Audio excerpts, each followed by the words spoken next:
On Gravitas tonight, our top story focuses on a key question. Is Donald Trump ready to ditch Ukrainian President Volodymyr Zelensky as NATO officially takes over the coordination of military aid to Ukraine from the US and the alliance steps in to play a more direct role in the ongoing Russia-Ukraine conflict? In fact, this shift begs the immediate question, is this a sign of America actually distancing itself from Ukraine? What lies ahead? NATO's involvement signals a growing reliance on the collective strength of member countries. But will that be enough? Trump has long been a critic of the massive US military aid flowing into Ukraine. He called it excessive and vowed to end the war swiftly. On Monday, Trump said that he might still be able to make a deal between Russia and Ukraine before he takes office next month. Listen in. We'll be talking to President Putin, and we'll be talking to the representatives, Zelensky and representatives from Ukraine. We got to stop it. It's carnage.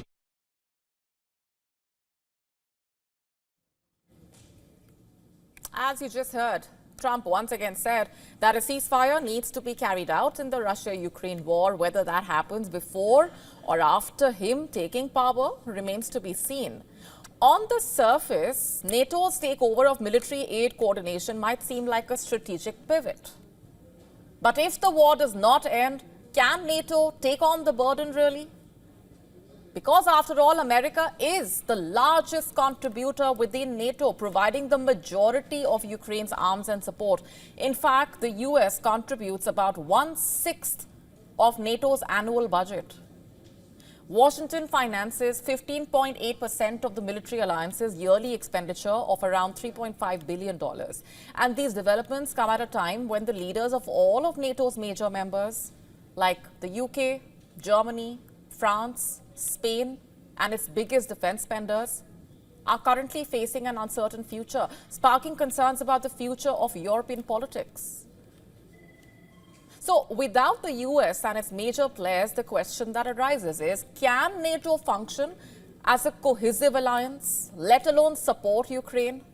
And Trump's stance on NATO's contribution has been clear for years, in fact. During his first term, he threatened to withdraw from the alliance altogether, pushing NATO countries to commit 3% of their GDP to defense, far beyond the 2% target NATO had set. He's been clear about this.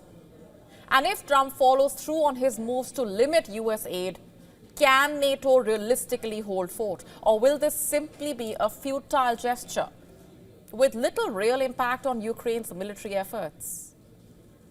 Experts have long warned that Trump's presidency presents an uncertain future for Ukraine. If the US were to withdraw support, Ukraine would basically be left exposed without any major military assistance, leaving it vulnerable to Russia's continued territorial expansion.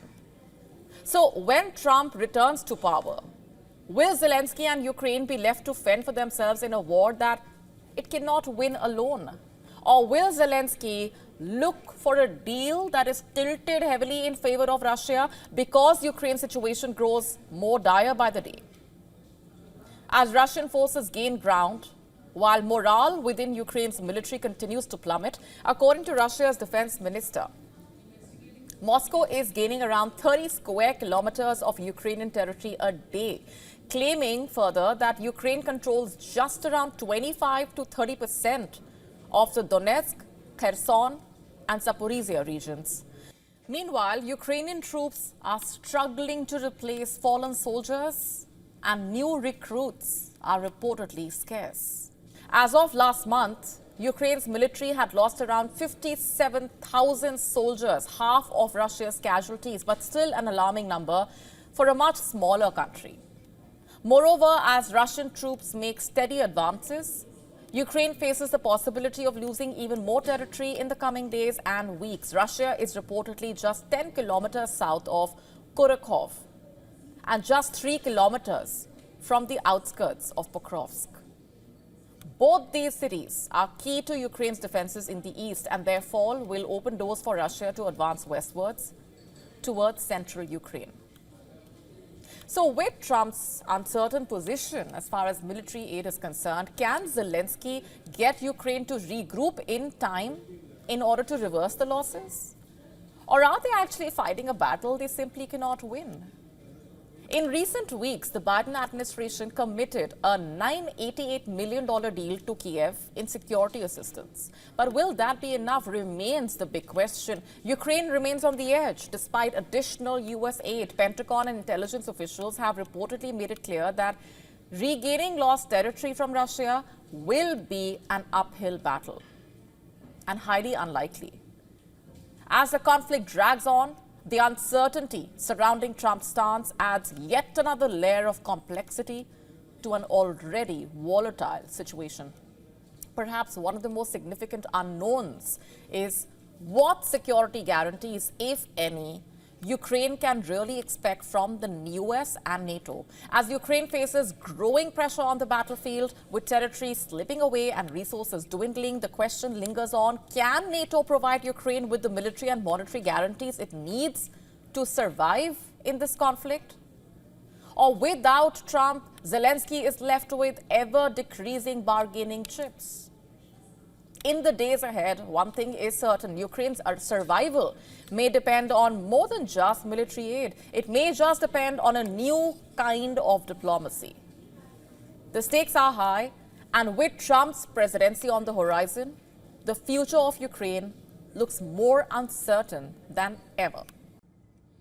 On to Bangladesh now. Just yesterday, that's the 16th of December, Bangladesh celebrated its 54th Victory Day, also known as Bijoy Divas. It's a day of a lot of significance for Bangladeshis as it marked the emergence of sovereign Bangladesh in 1971. But not just Bangladesh. Every year, this day is celebrated by India as well for its role in the liberation war. But what is known to be shared history has now reportedly transformed into a political tussle. After several leaders of the Mohammad Yunus-led interim government in Bangladesh on Monday said that the victory of 1971 belonged to Bangladesh alone and India was merely an ally in the struggle. Tonight, we are asking this question: how far is this from the truth? Rather, what are the facts? Let's just break it all down for you. On Monday, Prime Minister Modi shared a social media post commemorating those who contributed to India's historic victory in 1971. The post did not have any mention of Bangladesh, and not just now, earlier as well, Prime Minister Modi had not mentioned Bangladesh in the post that he made on Vijay Divas. Take, for example, this tweet from 2023. Then what really changed this time around that drew sharp reactions from political leaders in Bangladesh? What really happened? Yunus's law advisor, Asif Nazrul, and student leader Hasnat Abdullah, and a member of Khaleda Zia's Bangladesh Nationalist Party, or the BNP, criticized Prime Minister Modi for not mentioning their country in his social media post. What's more, one of the student leaders presented the Prime Minister's message as a direct threat to Bangladesh's independence and territorial integrity. Not just that, this drew comments from several other politicians on social media, such as Ishraq Hussain of the BNP, who condemned Prime Minister Modi's remarks as being disrespectful to the martyrs who fought in the war. He also called it a move that could harm bilateral ties between the two countries. Speaking to Bangladeshi publication, Salahuddin Ahmad, a member of the BNP Standing Committee, expressed his discontent over Prime Minister Modi's post. You see, as per reports, the reactions from Bangladeshi leaders coming amid unprecedented tensions between the two sides. This even as India repeatedly has raised concern with the Yunus-led caretaker administration over attacks on Bangladesh's Hindu minorities, which intensified. In fact, coming back to what the Bangladeshi leaders seem to have claimed about India being a mere ally, let's just take a step back here and go down the lanes of history to understand what really went down during that period of struggle in 1971, to separate facts from fantasy and ask some straight questions. Number one, could Bangladesh have attained its liberation from Pakistan all by itself? Number two, were the Bangladeshi forces, also known as Mukti Bahini, with 20,000 soldiers and civilians really equipped to handle the conflict on their own? Number three, could the Mukti Bahini have matched the might of the Indian Army, Navy and Air Force that took down the Pakistani forces? Number four, what about the soldiers, almost 93,000 of them, under A.A. Khan Niazi, who were taken as prisoners of war? Number five, what about the violence and atrocities unleashed against civilians of Bangladesh? You see, these are all critical questions. For those wondering, here are some facts. You see, the liberation war was triggered by Pakistan's military crackdown in East Pakistan, now Bangladesh, to suppress a pro-independence movement following the 1970 elections. On December 3, 1971, Pakistan launched airstrikes on Indian air bases, to which the Indian Air Force retaliated by launching airstrikes. You see, geographically, it worked to India's advantage as the snow-capped Himalayas ruled out all the possibility of Chinese help for Pakistan. And the Indian Navy started a move towards Karachi. In the eastern part, the Indian Air Force was assisted by Mukti Bahini, which India took under its wings to train and build internal resistance against Pakistani forces. Thus, all signs telling of the fact that India had formally entered the war. Over the next 13 days, intense war was fought on both the eastern and western fronts. On the final day of the war, that is December 16, Niazi surrendered in front of the Indian commander, Jagjit Singh Arora, by signing what is known as the surrender instrument. This was reportedly called the largest surrender of its kind since World War II, which also begs an important question. Could Bangladesh have managed its victory without crucial diplomatic support internationally? And that's where India comes in again. As the Indian government, led by the then Prime Minister Indira Gandhi, had lent strong political support for Bangladesh's cause. How was that made possible?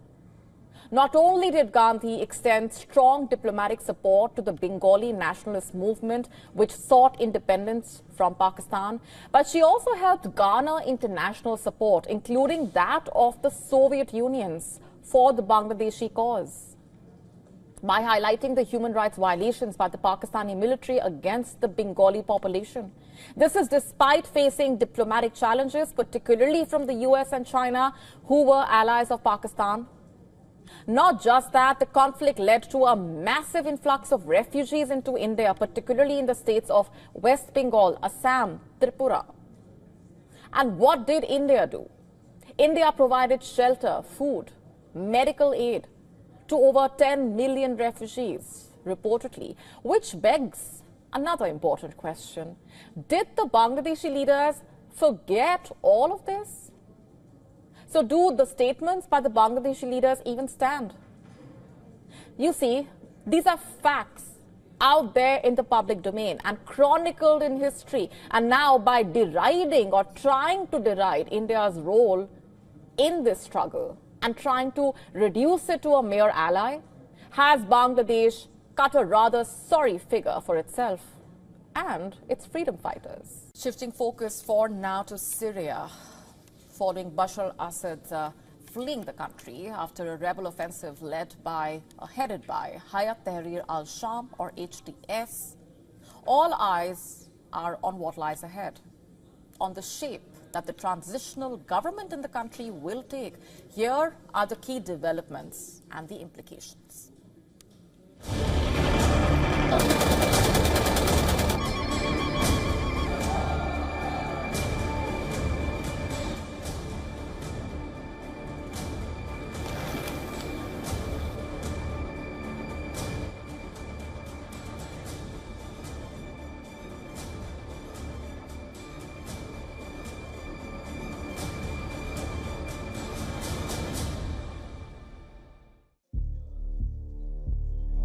Syria's conflict continues. Days after the fall of the Bashar al-Assad regime, the UN's envoy to the country is highlighting the escalating clashes between Kurdish and Turkish-backed groups in the north. The first major challenge is, of course, that the conflict has not ended. Yes, we are seeing a Syria that is stable at present in many parts. Many in Damascus tells me that the law and order improved significantly after 2 initial days of instability. But stability can be fragile in many parts of Syria. The UN Security Council has called for an inclusive and Syrian-led political process to be initiated in the country.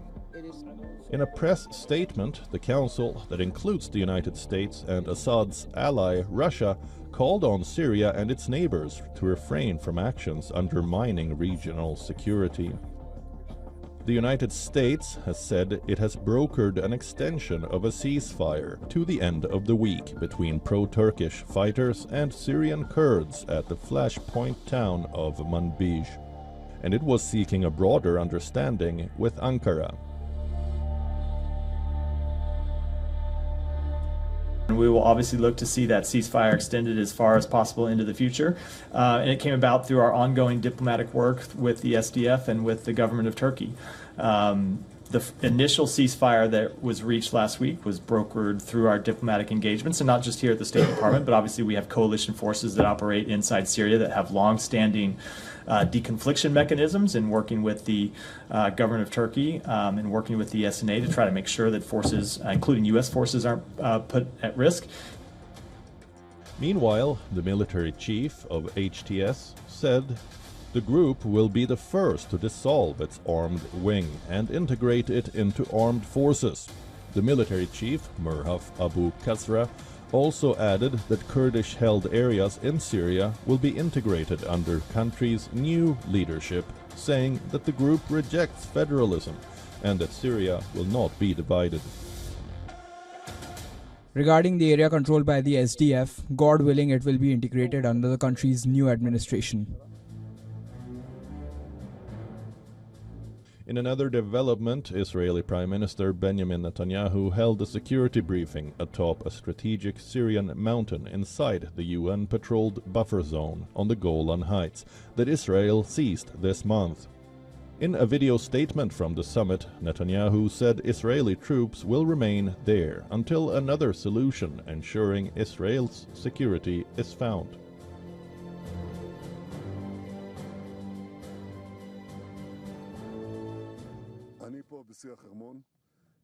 We are here to assess the situation in order to decide on Israel's deployment in this important location until another arrangement is found that guarantees Israel's security.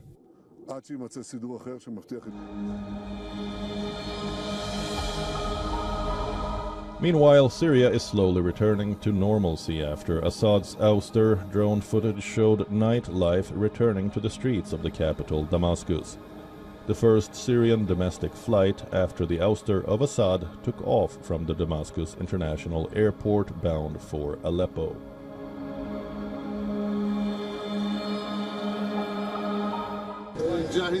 The readiness is excellent. We are fully ready. The international operation just needs some procedures, but we are ready. After over a week of far-reaching changes in Syria, the world is watching to see how soon will stability return to the West Asian nation. Bureau Report, WION World is One.